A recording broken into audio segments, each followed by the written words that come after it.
everyone.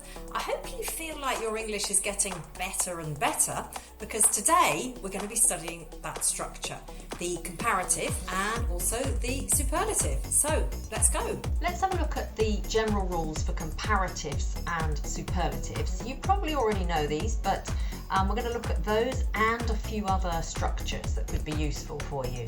So the first sentence is, flats on the outskirts of the city are cheaper than the ones in the centre. Now here we've got the adjective cheap, which is a short adjective, it's just one syllable. So to make it comparative, we just simply add er and then use than. Okay. So then we've got the second sentence is, the cheapest flats are near the industrial zone. Here we've got a superlative sentence, okay, so we're talking about lots of flats, right, more than two. And again, what we do is we just add est to that adjective, okay, and we use the, all right, the cheapest flats are near the industrial zone.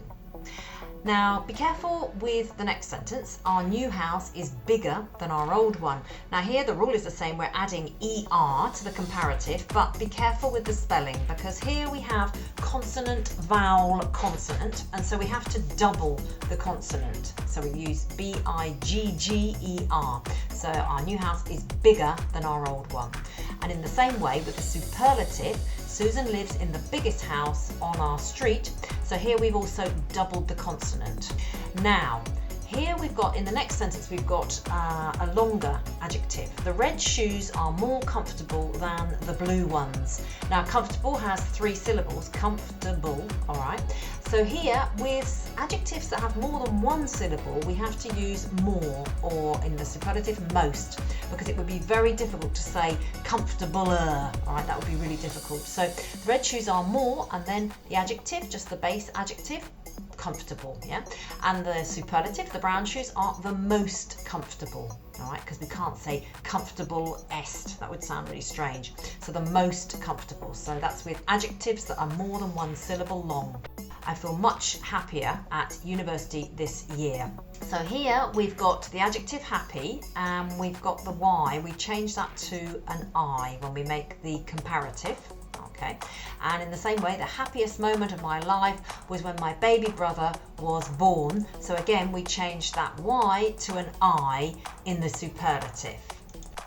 Here we've got two sentences, right? Which one is correct? Sergi is cleverer than me, or Sergi is more clever than me? Well, actually, that's a trick question, because they are both correct, because there are a few exceptions where you can use both forms. You can use the ER for comparative, and you can also use more, all right? So Sergi is cleverer is also correct, okay? And Sergi is more clever than me. Now, let's look at adverbs, because we can also compare adverbs.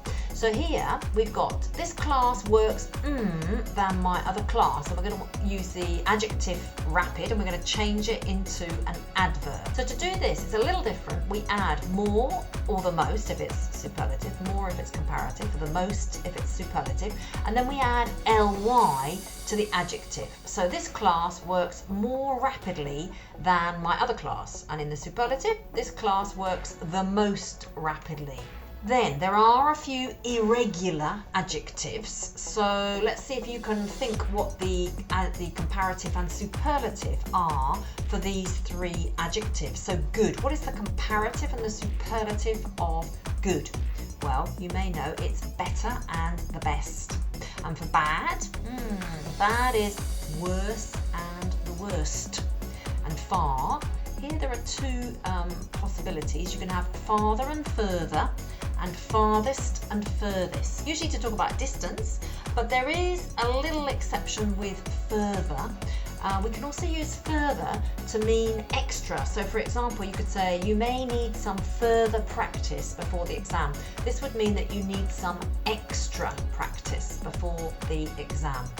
Now there are also some irregular determiners, all right? So if I say, I've got a little money, how do I make a comparative and a superlative with that? Okay, well, little, for example, I've got less money than my brother, and my sister has the least money, yeah? So less and the least.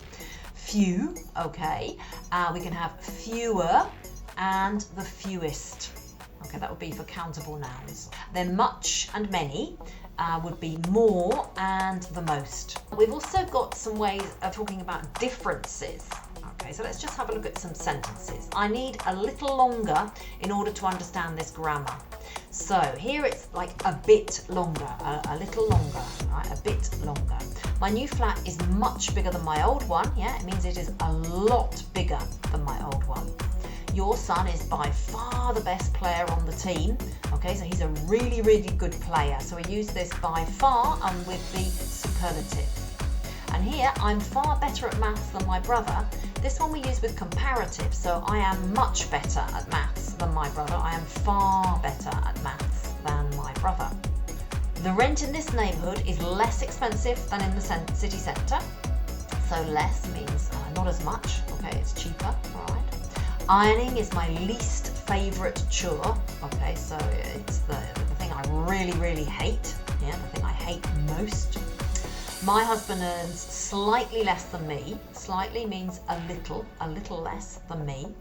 And I put just as much effort into the project as the rest of the team means that you put the same amount of effort as the rest of the team.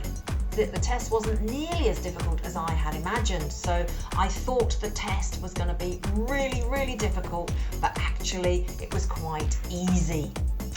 Now, we can also talk about how two things are the same. I could say you have good qualifications and so do I. Now, we can use a structure with as. My qualifications are yours. Now, how could we use as?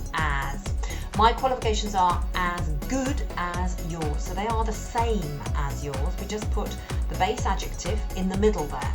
Okay. And we can also use this in the negative. We could say, how can we say chicken is less expensive than beef, for example? Chicken isn't as expensive as beef, or chicken isn't so expensive as beef. So you can use as or so here, but remember that so you can't use in the affirmative sentences, only in the negative sentences. And then finally we've got a structure with the when we want to compare two things that are happening at the same time. The more you earn, the more you spend. So they're both going up, and we use the to show this. So you've got a couple of exercises now, and there you have to correct some errors, all right, and then you've got the answers, and then you've got some transformations. Okay, the transformations are a little challenging, but hopefully you're going to enjoy doing those, okay, and they will be very useful.